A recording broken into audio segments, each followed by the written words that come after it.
Hola, buenas tardes. Mi nombre es Alejandra Álvarez. Hoy les voy a hablar sobre la histología de la sangre. Bueno, la sangre también es conocida como el tejido sanguíneo. Este es un tejido conectivo especializado que, aunque es un tejido que no contribuye a unir un tejido con otro, este proporciona el transporte a otras células, a otras partes del cuerpo por medio de una red de vasos sanguíneos. Todo esto hace parte del aparato circulatorio sanguíneo. Bueno, bueno, el tejido sanguíneo está constituido por plasma y por células. En el plasma encontramos mayormente agua y en las células encontramos que hay eritrocitos, leucocitos y plaquetas. La sangre es un tejido que se caracteriza por ser de consistencia líquida, de tener un color rojo brillante al interior de las arterias, pero un color rojo más oscuro cuando circula entre las venas. Esta tiene una consistencia densa y algo viscosa, y la sangre es de 3 a 5 veces más viscosa que el agua. El volumen sanguíneo de un individuo se calcula que es de un 7% del peso corporal. Por ejemplo, un animal que pese 80 kilos va a tener un volumen sanguíneo aproximadamente 5.5 litros de sangre. Bueno, en la composición de la sangre está compuesta por plasma, sustancias intercelulares líquidas y un conjunto de células que están suspendidas dentro del plasma. Bueno, en el plasma sanguíneo encontramos que es un fluido extracelular de la sangre. Este comprende al 55% del volumen total. Este es de color ambario, que es como un amarillo anaranjado, que su pH es ligeramente alcalino, es de 7.3 a 7.4 de pH. El plasma está constituido por sustancias inorgánicas y orgánicas. En las sustancias inorgánicas encontramos el agua y las sales minerales. El agua en la sangre está constituido por 90% de agua. Esta concentración se mantiene en equilibrio constantemente gracias a la ingestión y a la excreción. Y también el agua ayuda a ser como termorregulador del cuerpo. También como en sustancias inorgánicas están las sales minerales o son los electrolitos. Estos provienen de los alimentos que uno ingiere, que los animales ingieren, y el producto de las reacciones químicas que se dan en el organismo. Como ejemplo de sales que tiene la sangre está el cloruro de sodio, de potasio, el bicarbonato, el fosfato y carbones de calcio. Bueno, en sustancias orgánicas, el plasma está constituido por proteínas plasmáticas, sustancias nutritivas, gases, productos del metabolismo proteico y hormonas y anticuerpos. Bueno, en las proteínas plasmáticas, estas son generalmente elaboradas y secretadas por las células hepáticas. En algunos casos, las células de la sangre. Estas son de tres tipos: fibrinógeno, ceroalbuminas y ceroglobulinas. Estas proteínas intervienen manteniendo la presión osmótica y dentro de la célula, sí, la presión osmótica del plasma. Estas proporcionan la viscosidad de la sangre y participan en la regulación y del equilibrio ácido-base. De sustancias nutritivas, el plasma contiene los productos finales del metabolismo de los alimentos, como los aminoácidos, la glucosa, los ácidos grasos, el glicerol y las vitaminas. En los gases encontramos el oxígeno, el dióxido de carbono y el nitrógeno. Estos se encuentran disueltos dentro del plasma. El ácido carbónico proviene de los tejidos y llega a la sangre de manera constante. Entonces el plasma lo transforma en como a un amortiguador. El plasma es un amortiguador del bicarbonato de fosfato y pues ayuda a hacer el intercambio a oxígeno.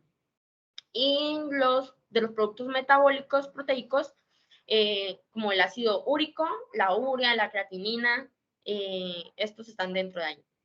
Y en las hormonas y anticuerpos, estas son sustancias secretadas por las glándulas endocrinas y las utiliza la sangre como un medio para ser transportado y llegar rápidamente a los órganos, que los órganos son como el blanco, y ahí en los órganos ejercerán la función.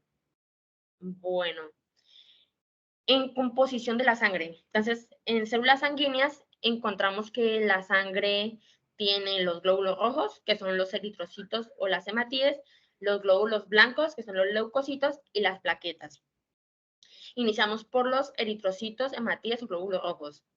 Estas células al microscopio se observan como un disco bicombados que tienen forma como de algo plástico, de así acolchonadito. En los vertebrados mamíferos y en las especies humanas carecen de núcleo. En otros animales, como los vertebrados, como los peces, los anfibios, los reptiles, aves, son células nucleadas. En el varón de la especie humana existen de 5 a 5.5 millones de eritrocitos por mililitro de leche, de sangre, y 4.5 millones en la mujer. El volumen que tienen los eritrocitos en la sangre es del 44% aproximadamente. Bueno, los eritrocitos están constituidos por una membrana celular y un citoesqueleto formado por filamentos de proteína de espectrina, que estos se unen a la membrana a través de moléculas de ectina. Aquí en la parte inferior de la imagen podemos ver la espectrina y la erquinina. Estas permiten que la espectrina se una a dos proteínas denominadas banda 4 y banda 3, que son la proteína extrínseca y la proteína extrínseca transmembranal. Esta estructura le permite a los eritrocitos poder modificar su forma cuando atraviesan la luz de los capilares sanguíneos, que son muy delgados. Entonces, estos se deforman y después por medio de estas membranas pueden recuperar fácilmente su forma original.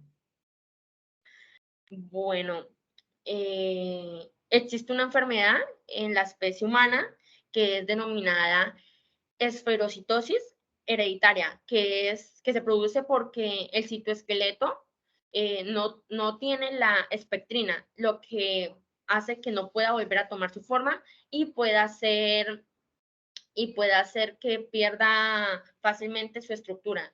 Y esto hace que los eritrocitos puedan llegar a volverse esféricos. La vida útil de un eritrocito es de 100 a 120 días y después son destruidos por células especializadas que forman parte del parenquima del vaso. Los eritrocitos pueden variar sus funciones, pero la principal y como que la más importante que tienen es el transporte de oxígeno a los pulmones y a las células y tejidos. Bueno, luego siguen los leucocitos o glóbulos blancos. Los leucocitos son células que cuando están suspendidas dentro del plasma sanguíneo tienen forma esférica, como se ven aquí en la imagen, en blanco. Suelen modificar a forma ameboides o pleomórficas cuando salen del torrente circulatorio y ejercen sus funciones en el tejido intersticial, o cuando se le coloca en láminas de portaobjetos. Los leucocitos son células que, a diferencia de los eritrocitos, estos sí poseen núcleo y su característica es de un pigmento aclarado. Cuando están agrupados, exhiben un color blanco, por eso el nombre de glóbulos blancos. Y el número de leucocitos que existen son de 5.000 a 9.000 de células por mililitro de sangre. Existen 5 tipos de leucocitos que se pueden clasificar por dos criterios, que están los que tienen núcleo y los que tienen presencia o ausencia de gránulos. El número de leucocitos, esto puede aumentar en las enfermedades infecciosas, como la apendicitis, la neumonía o los abscesos. Este incremento es un signo claro de que hay una infección y este le ayuda al médico a diagnosticar alguna de esas enfermedades. El aumento se conoce como el nombre de leucocitosis. Bueno, en los tipos de leucocitos encontramos el neutrófilo, que es poliformos nucleares. Estas son las células más abundantes en las condiciones normales. Están en un porcentaje del 55 al 60% del total de los leucocitos. Es decir, que hay de 3.000 a 6.000 neutrófilos por mililitro de sangre. Los neutrófilos miden aproximadamente de 1.5 a 1.7 micrómetros de diámetro. Los neutrófilos poseen gránulos específicos. Estos se tiñen de color violeta con una mezcla de colorantes ácidos y de azul con una mezcla de colorantes básicos. Los gránulos inespecíficos o azurófilos, estos son núcleos, son lobulados, sus núcleos son lobulados y pueden tener de 3 a 6 lóbulos. El número de lóbulos depende de la célula. Los neutrófilos son los leucocitos que primero llegan a los lugares donde existe una invasión bacteriana. En este lugar se libera como un mediador químico que es transportado a la médula ósea, donde estimula la proliferación y la maduración de los neutrófilos. Entonces, en la imagen podemos ver cómo se tiñen de violeta y de rosa. En el siguiente tipo de leucocito encontramos los eosinófilos. Existe una proporción del 1 al 3.4% del número total de los glóbulos blancos.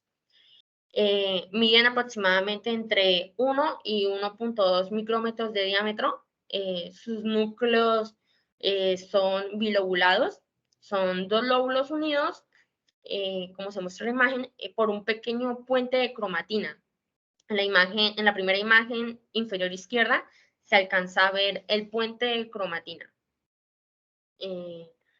Lo mismo, se tiñe de un rosa intenso y de un azulado. Los gránulos específicos contienen en su interior estructuras electrodensas en forma de cristales. Estos cristales, como se observa en la imagen gris, estos cristales están constituidos por una proteína básica mayor y una proteína catiónica. Esas sustancias sumamente eficaces en la destrucción de parásitos y en la hidrólisis de los complejos de los anticuerpos. Seguimos con los basófilos. Los basófilos son los leucocitos menos numerosos. Estos constituyen del 0.5 al 1% total de los glóbulos blancos. Estos miden de 1 a 1.2 micrómetros de diámetro. El núcleo de los basófilos también es lobulado. Puede ser trilobulado o tener una forma de S, como se muestra en la imagen inferior. Casi siempre el contorno del núcleo no se logra observar con facilidad porque este se encuentra oculto parcialmente por la presencia de gránulos específicos, como están en la imagen de arriba, en las dos imágenes de arriba, que no se logra ver el núcleo.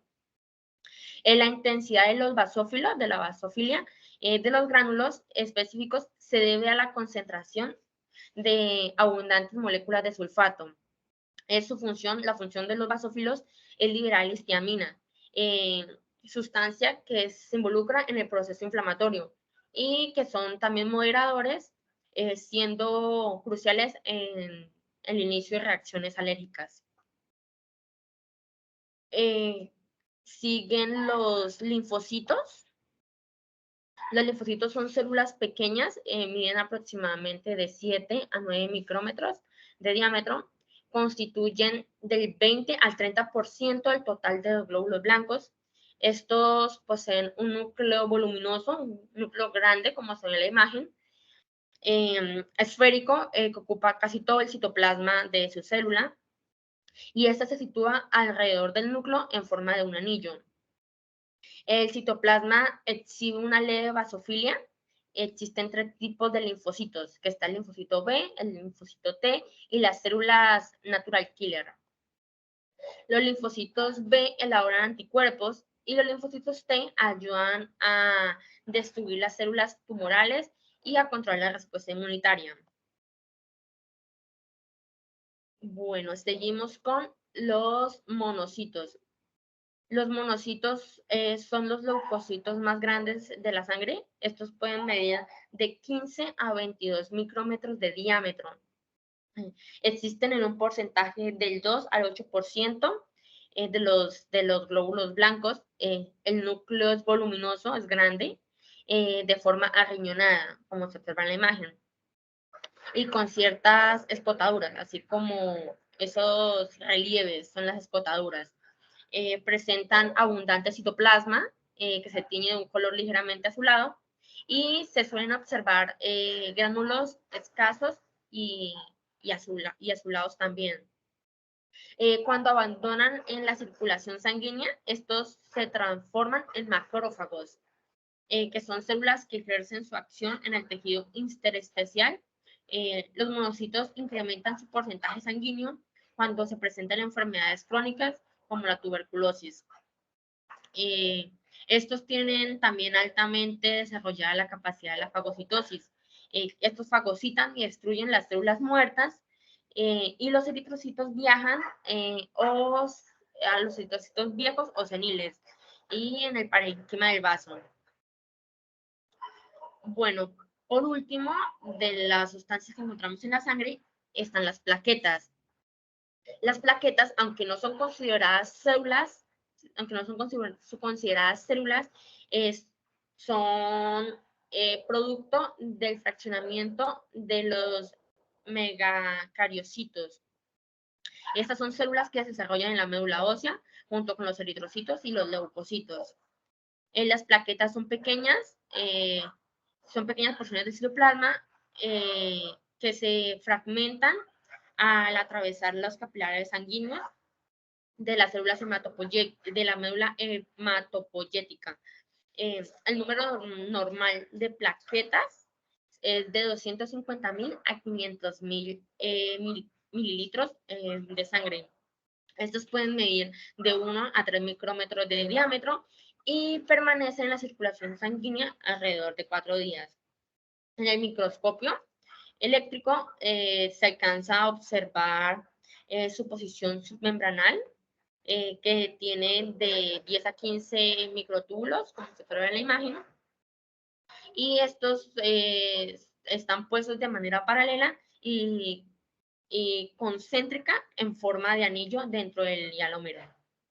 A los microtúbulos se les asocian con moléculas de actina y de miosina, y que en ciertas circunstancias estas pueden polimizarse y constituir un sistema más contráctil.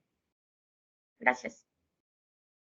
También les voy a hacer llegar un cuestionario con 10 preguntas para que por favor las diligencien.